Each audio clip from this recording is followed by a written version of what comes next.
السلام عليكم ورحمة الله وبركاته. ازيكم حبايبي؟ عاملين ايه؟ يا رب تكونوا بخير. وحشتوني جدا جدا. طبعا تقولي لي انتي فين؟ انا طبعا عند اختي النهارده. بقى كان ايه؟ كنت انا وماما واختي التانية كنا نفسنا في رنجة وفسيخ. وكنا ايه، كنا خلاص هناخد الرنجة والفسيخ ونروح عند اختي. طبعا هنا معايا فسيخية، طبعا معايا بصل، ومعايا ايه تاني، او معايا رنجة. وبس كده. طبعا دي احلى اكلة، يعني في ناس كتير بتحبهاش بس احنا بصراحة بنحبها جدا جدا. هنا بقى ايه، ظبط لكم بقى كارت كده الكادر وايه. وانت بقى نضف الرنجة. طبعا انتوا عارفين انا بصراحة مش بحب اجيبها منضفة، انا بحب انضفها انا. يعني انا الوحيدة اللي في البيت بحب انضفها. فايه هم مثلا بيساعدوني في حاجات تانية، بس انا بنضف الرنجة والفسيخ. انضف بقى زي ما انتوا شايفين كده. يعني بصراحة كانت في واحدة عادمة واحدة حادقة، مش عارفة ليه. الراجل تقريبا ضحك عليا، ضحك على اختي ولا ايه، مش عارفة. نضف بقى كده الرنجة. بس بقى هنا بقى عملت لكم بقى التصوير واضح. نفضل بقى كده ننضف بقى ونشيل الجلد. طبعا انا ايه، مش بحطها بالجلد ومش بحب اشيطها على النار بصراحة، بتحدق يا جماعة، انا بحسها كده. انا بمسكها كده بفصصها وايه، واحطها في طبق، وبعدين بقى احط عليها مثلا طماطم، فلفل، زيت طبعا وخل وليمون، زي ما انتوا عارفين كده طبعا. بحب انضفها كده، وطبعا بسيب الجلد. يعني في ناس بتحب تاكل الجلد، انا بصراحة لا، مش بحب اكل الجلد، انا باكل ايه، الرنجة بس. قلت بقى انضف كده، انضف. طبعا ما اسيبش فيه، بشيل بقى الجلد وايه واحط اللحم. بس هنا حتى خدتهم وايه، واحطهم في طبق. بس هو انت حاطه طبق، اركنهم بقى كده على جنب واهي. كنت انا ادور على الفسيخه، بقول الفسيخه فين، لقيتها هي اصلا دي، بس انا مش شايفاها. اول حاجه بقى اقطع الدماغ. وبعدين ايه بقى يعني اعملها كده بالسكينه، ماشي عليها بالسكينه عشان تطلع القشر اللي فيها. انتوا شايفين كده. في ناس بتحب تاكل على فكره الدماغ، بس احنا لا، احنا بنرميها بصراحه يعني. بس بقى انضف كده، انضف. رحت طبعا قلت ايه، اروح اغسلها وارجع بقى افتحها واشيل منها المصارين والحاجات اللي جواها وكده، بطنها يعني، اشيل بطنها. بس هي حتى كانت ايدي كلها ميه. بس هفتحها بقى كده. مرة افتحها ازاي، عشان طبعا كنت عمالة ادور على مقص ومش عارفة فين المقص بقى. طبعا انت عارفة لما تكوني مش في المطبخ بتاعك بتبقى حيرانة مش عارفة تجيبي ايه ولا ايه. بس بفتحها بقى جميلة بصراحة، جامدة. الفسيخ ده حاجة جميلة، انا بجيبها والله العظيم بخلله. ان شاء الله ان شاء الله في اقرب وقت هنزل السوق اجيب فسيخ واخلله معاكم ان شاء الله. بس انا بصراحة بقى كنا عايزين ناكلها فايه، اشترينا. انا كذا مرة خللتها، يعني خللتها مرتين. طلعت جميلة يعني الحمد لله. هي بتاخدش بصراحة وقت، بس هي مشكلة في الريحة بتخلي ريحة الضرفة اللي هي فيها وحشة جدا. انا بقى ايه، هعمل سلطة رنجة. نجيب قرن فلفل حامي او بارد حسب ما انت بتحبي. مش انا بحب انا بحبها جدا، بتبقى عاملة زي البابا غنون كده. بتبقى جميلة وبتبقى تحفة، تحسهاش اصلا ان هي رنجة. بس جبت بقى هنا بصلاية من البصل الاخضر اللي احنا كنا جايبينه. ممكن تحطي بصل عادي، بس أنا عشان كانت الكمية قليلة بتاعت سلطة الرنجة فحطيت بصل اخضر. فاهمين؟ واجيب بقى كده كام حته رنجه اقطعهم كده عشان اعرف اعملهم. طبعا انت ممكن على فكره يا جماعه، انا عشان انا عند اختي عملتها بالهاند بلندر، لكن انا عندنا في البيت بعملها بالخلاط. وممكن تعمليها في الكبه، حسب ما انت ايه عندك يعني الامكانيات. يعني انا هنا عشان ايه، الهاند بلندر سهل، عملتها بالهاند بلندر. حطيت بقى طحينه، لازم طبعا الطحينه،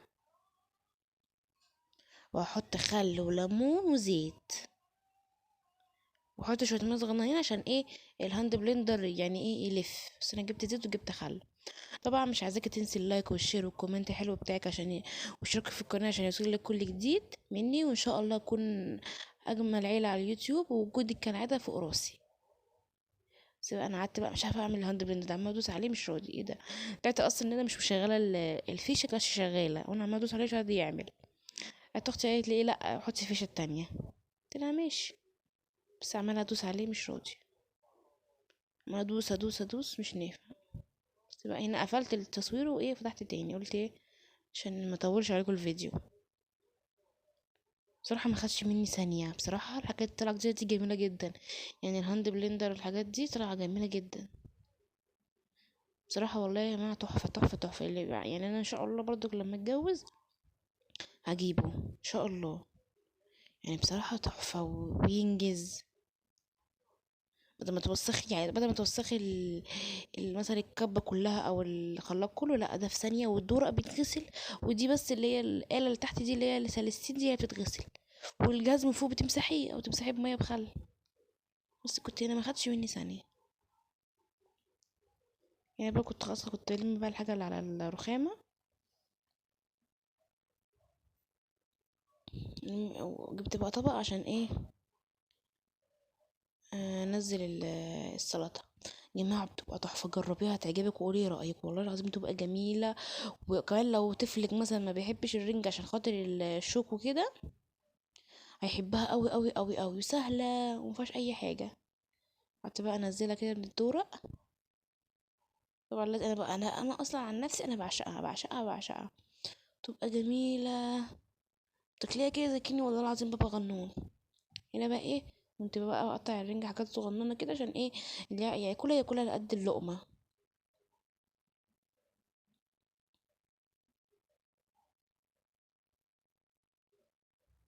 بس كده. والله يا جماعة مين اللي بيحب الأكلة دي يا جماعة، إيه يكتب لي في التعليقات.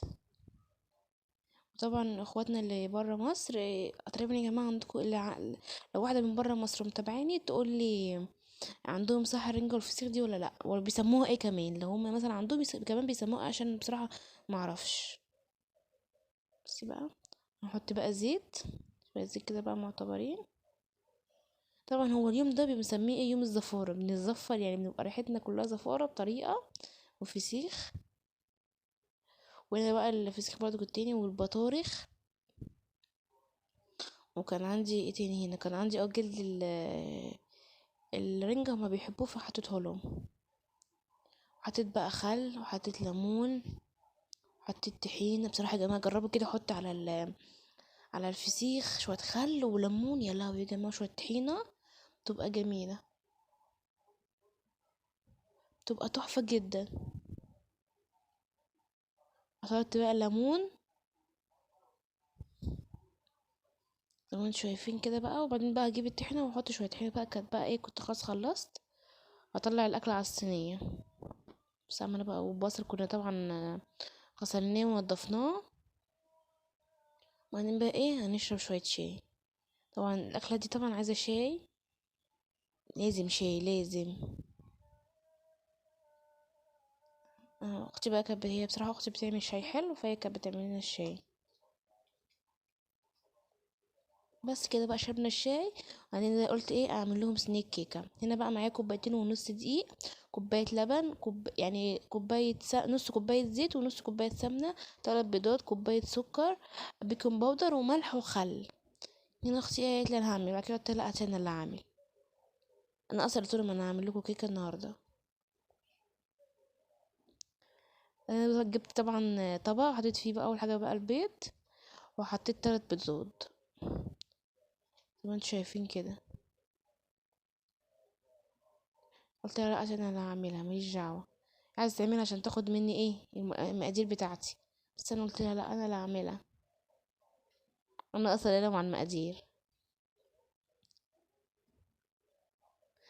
اول حاجه بقى حطينا البيض والسكر، نضربهم كويس جدا جدا لغايه ما ايه لغايه ما السكر يدوب خالص، تلاقيه دايب كده. بس بقى انا قلت لها اوعي بقى خدي انتي صوريني وانا اللي هعمل ايه، وانا ما اعرفش اعمل كده، انا بعمل احلى كيكه. بس كده. وبصراحة يا جماعة اللي اشوف الفيديو يقول لي ازاي كلوا فسيخ ورنجة وبعدها كلوا كيكة. بس طبعا كانت في يعني وقت، يعني احنا كلنا مثلا الفسيخ على المغرب، قبل ما رحت عند اختي كان المغرب يعني. وكان مثلا الكيكة دي والحاجة كانت حوالي الساعة كام، قولي 10 11، فاهمين؟ فطبعا محدش يقول ده كده بتعكوا، احنا ما عكناش ولا حاجه، احنا اصلا ما كلناش كيكه، لا انا اكلت بس قطعه او قطعتين، مش اللي احنا يعني كلنا منها كتير، فاهمين قصدي. بس بقى قعدت اعمل بقى البيض كده والسكر، وحطيت خل، حطيت على فكره معلقه خل يا جماعه، حطيت معلقه خل، مش عارفه اهو لسه هحطه. حطيت معلقه خل، الخل عشان الزفاره، وكمان بيخلي الكيكه ايه، ما تبقاش مكتومه قوي، حتى لو بيكنج باودر مثلا معاكي مش حلو، فاهمين قصدي. نضرب بقى، نضرب نضرب نضرب زي ما انتوا شايفين كده. بصي انا عماله اضرب، يعني بتاخد وقت. لو انت عندك هو السكر ده كان ما كانش، كان خشن قوي، فلو معاكي السكر ناعم قوي اللي هو الابيض ده، السكر الابيض قوي ده، مش هياخد منك 5 دقايق، لكن عشان السكر ده ما كانش حلو، فايه خد معانا وقت في الضرب، فاهمين قصدي. طبعا كل ما تضربيها اكتر كل ما تبقى منفوخه، وايه يعني تبقى هشه كده وتبقى فيها هوا، فاهمين قصدي. يعني انتوا حتى لو واخدين بالكم في الصور، ان في الفيديو ان هو ايه فيه كده فقاعات، يبقى معايا كوبايه لبن، احط شويه واضرب، بعدين ما احط بقية شويه تاني، برضو نضرب نضرب نضرب نضرب نضرب لغايه ايه ما تحس برضو ان السكر ايه داب. فكده احنا حطينا 3 بيضات، وحطينا كوبايه سكر، ضربناهم كويس، بعد كده حطينا معلقه خل صغيره، وبعدين بعد كده حطينا كوبايه لبن، ماشي. نضرب برضو حبه حلوين كده. لو انت عايزه تعمليها في خلاط اعمليها في الخلاط، بس احنا كان بالنسبه لنا المضرب ايه يعني اسرع، فاهمين قصدي. ان كل الطبق يبقى الطبق قدامك والماسكه بتاعها في ايدك. لو انت ما عندكيش مثلا مضرب بيض اللي هو الكهربائي ده، اعملي بالخلاط.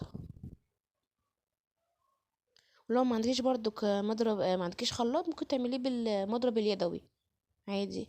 هنا بقى معايا اللي هي ايه، حطيت نص كوب، انا هقول لكم المقادير بالظبط، نص كوبايه زيت او كوبايه الا ربع زيت، و4 معالق سمنه بالظبط. يعني انا بص انا افتكرت لكم ان كوبايه الا ربع زيت و4 معالق سمنه، عشان دي كيكه بيضه. لو هنعمل كيكه سمراء او اللي هي شطرنج هتبقى ايه كوبايه زيت، مش هنحط سمنه، لكن عشان هي بيضه فبنحط سمنه. برضو كان نفضل نضرب برضو كده شويه ما حطينا برضو السمنه والزيت. هنا بقى معايا كوبايه 2 كوبايتين ونص دقيق، وكيس كيك شيف اللي هو بتجاب من عند الراجل ده، ماشي. وحطيت ملح يا جماعه صح، وحطيت فانيليا، حطيت فانيليا مع البيض، انا نسيت اقول لكم دي، حطيت فانيليا، ماشي. هنحط بقى كده الخليط، طبعا قلبته كده عشان البيكنج باودر مبيبقاش في حته واحده. نحط بقى الخليط كله، بسم الله ما شاء الله شكله جميل جدا،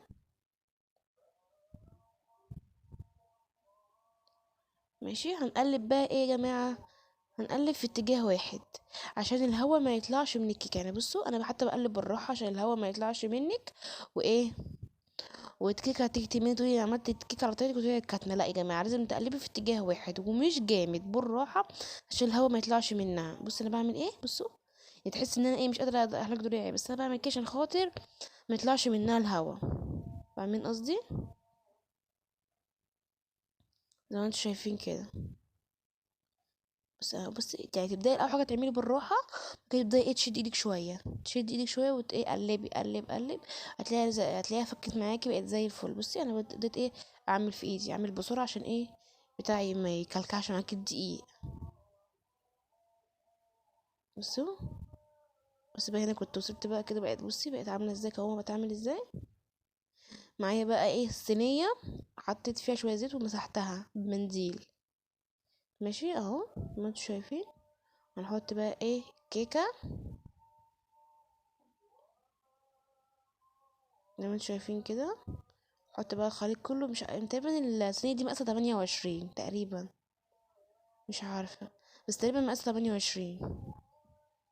بصي يا جماعة، لو انت عندك طقم اللي هو الطقم الصواني التلات احتباط دول، دي اصغر واحدة، لا دي تحت الصغيرة، يعني صغيرة ودي فوقيها كيف هذا اكبر. دي بقى الوسط، يعني دي الوسط في الطقم اللي هو التلات حلل اللي هو ايه ال- الصواني. انا بقى بقول لكم هنحطها 30 دقيقة على حرارة 180 درجة، من 30 ل35 دقيقة. ماشي، هنحطها بقى كده. بص بقى الحركة دي بقى، قلت طبعا صبن المواعين بعد ما اخلص، عشان ايه اختي ما تمسكنيش تموتني. انا بقى كنت صبنت المواعين، وعقبال بقى ما خلصت المواعين كانت الكيكة طبعا استوت. انا بوريكم في الفرن، ما انتوا شايفين كده طلعت جميلة بقى، كنا غرفناها. بصوا يا جماعة جميلة، هي على فكرة جميلة، لونها كده برتقاني قوي، يعني احنا عندنا بيض بلدي. بس كده.